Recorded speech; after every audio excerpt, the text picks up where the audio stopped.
So today, a pretty big leak or discovery was made in the Pokemon community. Not really the more current Pokemon community. We're talking about a Pokemon community who's been working on this, researching this for the past 20 years plus.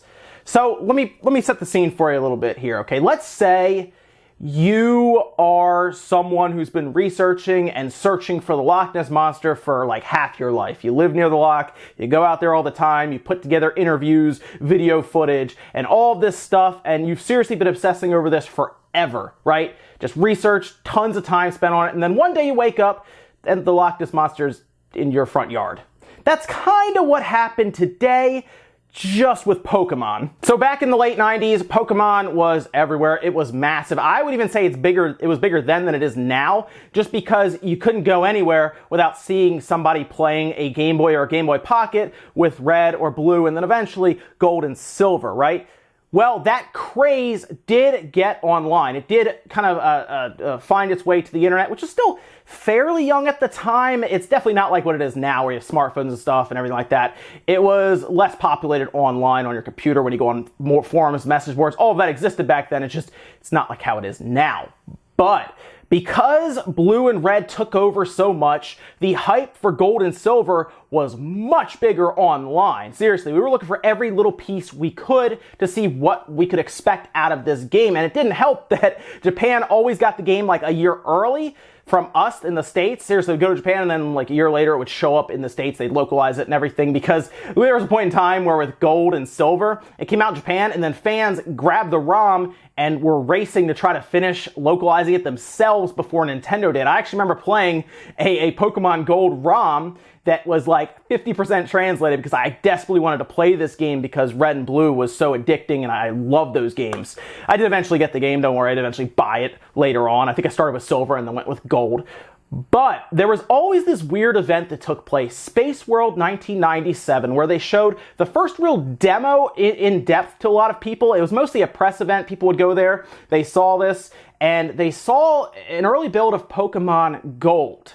Now, in this demo, there was a lot of stuff that did not exist in the final build. The problem was, because this was 1997, you didn't really have what you have now, where you have cell phones and everything. You had big camcorders, and getting direct feed footage was harder, right? So what was going on was people knew that there were Pokemon that were not in the final build there because people talked about it. There was off-screen VHS footage, all this stuff, right?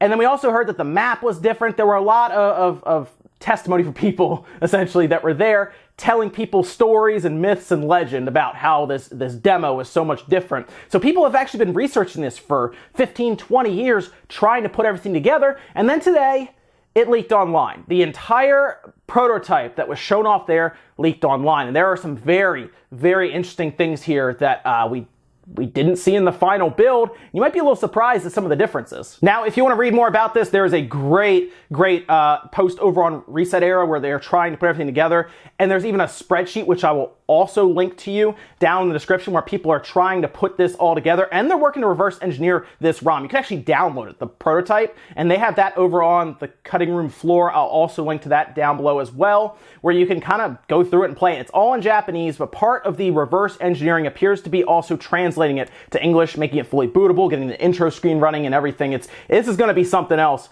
when this is all done. This is literally the last piece of the puzzle, right? The part that seems to justify the myth and give us all the information. Let's take a look at some of the stuff that was in this one that didn't make it in the final build. Some of those include, as you're seeing here, baby Pokemon, or I guess pre-evolved Pokemon, from what we've seen in Gold and Silver. Things like a baby form of Meowth, Ponyta, Tangela. They even had an evolved form of Pinsir, for example.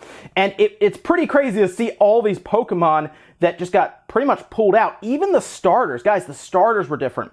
The fire type starter, for example, was, instead of being Cyndaquil, as we all know, was almost like a bear looking Pokemon, and their final evolution was called Dynabear. Yeah, the water type starter was completely different from Totodile, which looks almost like a seal type, kind of. The final evolution there being called Aquaria. So they seriously had different starters. They had a ton of different Pokemon that just didn't appear in there at all or were replaced. There's a whole list of that as well on that Reset Era thread. And even on there, if you go in that spreadsheet, they are just categorizing everything so you can check it all out. What's really cool is even the map was way different. I mean, like check this out. The map was apparently going to span pretty much all of Japan. And the weirdest thing here, Kanto was actually a single town. They compressed all of Kanto into one town on that map. It wasn't like how it was in the end game at the Gold and Silver we know now. They jammed everything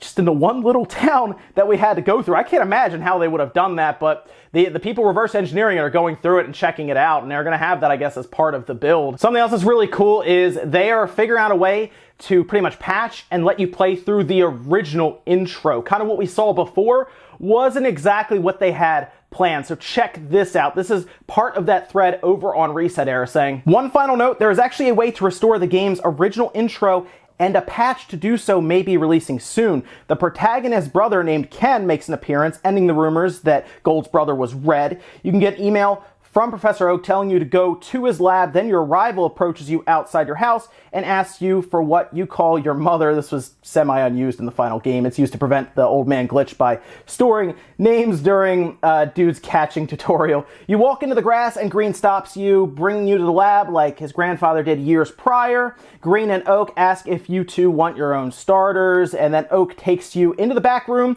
where the starters are located. You leave, then talk to Green, and then Oak gives you and your rival Pokedexes. Your rival challenges you, and unfortunately his team is missing, so he challenges you with either garbage or things meant for demo trainers. If you somehow manage to beat him, you leave and your mother gives you 6 Pokeballs and the Poke Gear. The script ends here and you're left with the normal demo again. So this is absolutely impressive. Again, if you're part of it and you maybe you're in recently, or maybe you've been around forever. Like seriously, you were around when Red and Blue were out and Gold and Silver. If you remember that build up, you know this is a really big deal because that Space World demo came up a lot on the forums. Really, people talked about it a lot. There's a lot of hearsay, a lot of I definitely saw this. Where is this Pokemon? I know this Pokemon was in there, and it was kind of a myth for a while. People were like, yeah, I guess if you say so.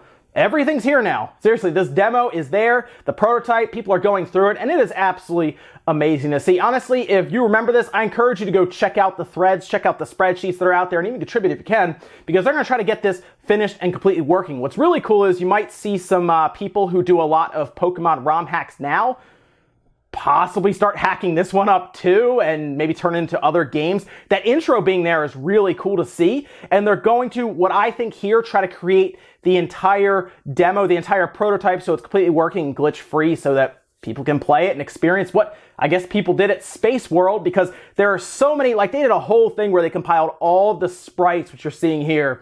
They compiled all of the trainer sprites. They did all of this stuff, and they're just going through the coding. Everything should be translated, and it's really cool to see. So I'm very happy. This is something, like I said, has been going on forever, and I want to see where this goes from here and see what they come up with after this. So let me know what you guys think about this whole situation with the Pokemon Gold prototype. This is, of course, leading up to Pokemon and Silver being released in the States in the 2000s, in Japan a year prior. This was from 1997, so obviously a ton of changes were made. Cuts were literally left on the cutting room floor, the editing floor. And pretty cool to see. Make sure you guys give this video a thumbs up if you enjoyed it. Thumbs down if not. Make sure you get subscribed for all gaming, technology, news, and I will see you guys in the next video.